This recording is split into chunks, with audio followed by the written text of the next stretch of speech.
Secara prinsip, secara umum boleh Pak, boleh. Ya. Kenapa ditakutkan pada orang diabetes itu kan adalah luka, kan itu kan? Kebanyakan kan yang dibahas adalah luka.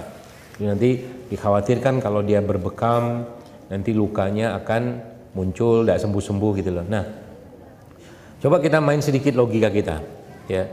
Bagian tubuh seseorang yang terkena diabetes itu yang sering kena luka dan nggak sembuh itu bagian yang di ujung-ujung atau di atas? Oke, satu poin. Poin kedua, titik bekam itu kebanyakan di atas atau di bawah? Gitu. Jadi sebenarnya relatif aman, bahkan justru sangat baik dalam memperbaiki fungsi organ-organ dalam. Karena bekamnya apa di sini? Kan di daerah punggung terutama ya. Sehingga dia dekat dengan jantung.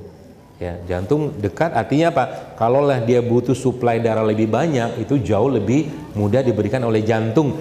Kalaulah seandainya kapasitas jantung itu juga melemah, tapi karena dekat lebih cepat sampainya. Kan jantung bisa melemah juga. Namanya dalam ilmu dia bukan dalam endokrin itu mereka sebutnya kardiopati, lemahnya jantung. Ya, tapi karena dekat pipanya nggak perlu panjang. Gitu. Jadi kalau orang diabetes boleh dibekam nggak? Kalau secara teori dan sepemahaman saya boleh, nggak masalah, silakan aja. Manfaatnya apa?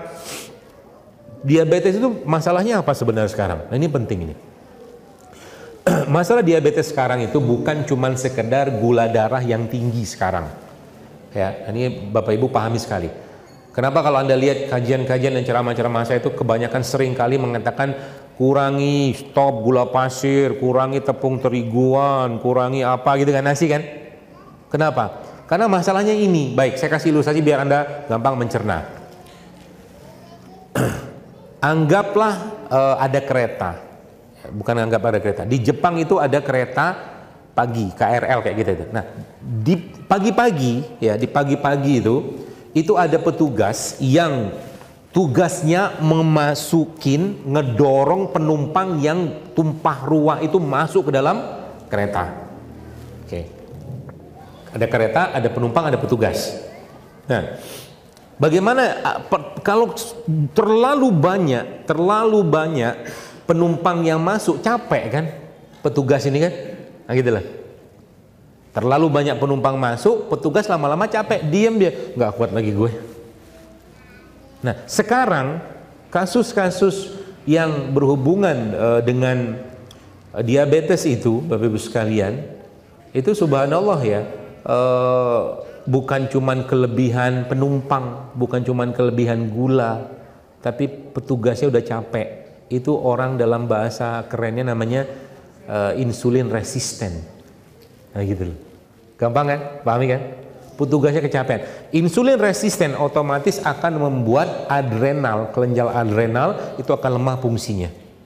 Maka dikenal sebagai namanya adrenal fatigue. Apa bukti adrenal fatigue? Habis makan sesuatu yang manis bukan berenergi tapi lemes.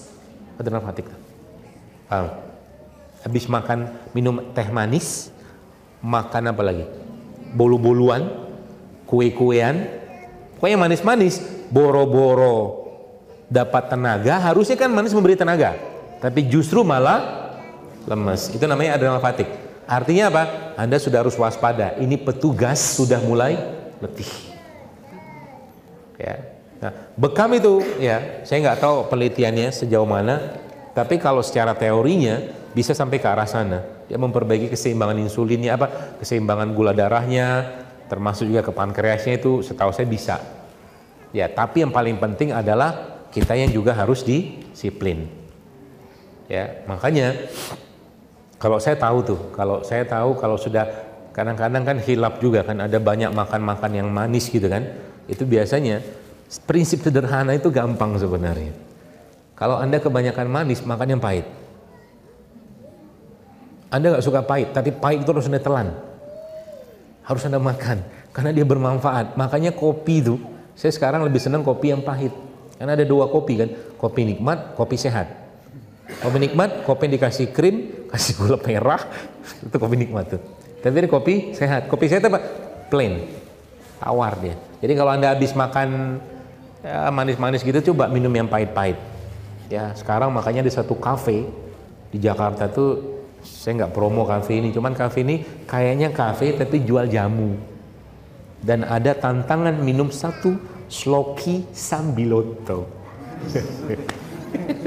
Saya belum berani mencoba. Mahal dijual segini 50.000. Sambiloto cair, masya Allah. Ya, makanya pahitan. Ya, pahit. Jadi kopi itu pahit. Kopi itu bagus buat orang diabetes, bagus. Jangan berlebihan aja. Teh pahit juga bisa, kan teh pahit kan teh hijau gitu, itu juga bisa tuh. Atau sambiloto, broto wali gitu-gitulah. Ya, makanya kalau sudah terlalu banyak manis dalam kehidupan kita, tambahkanlah pahitan supaya seimbang, ya, supaya nggak insulin resisten. Ya, kurangi. Jadi kalau makan nasi, nasinya sedikit aja, syarat aja. Kalaupun nggak usah pakai nasi, ya. Kalau perlu nggak usah. Kapan kita makan nasi? Kalau perlu aja. Apa karbonya itu kalau kita perlu aja. Kalau nggak perlu nggak usah makan, nggak apa-apa.